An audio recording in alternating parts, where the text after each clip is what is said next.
Because I read the first half of the Bible and God seems very selfish and spiteful and mean. And the second part, totally, completely loving. So I said, everything in the universe grows or dies. Does God grow?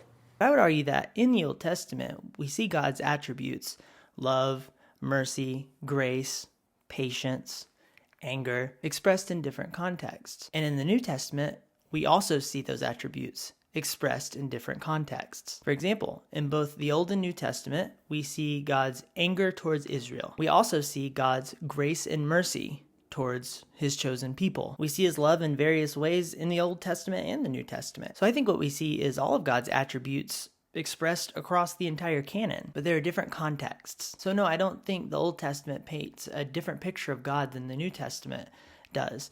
The New Testament flows out of the Old Testament reality, and the New Testament writers were intimately connected with the Old Testament reality. So the question he presents is, does God grow?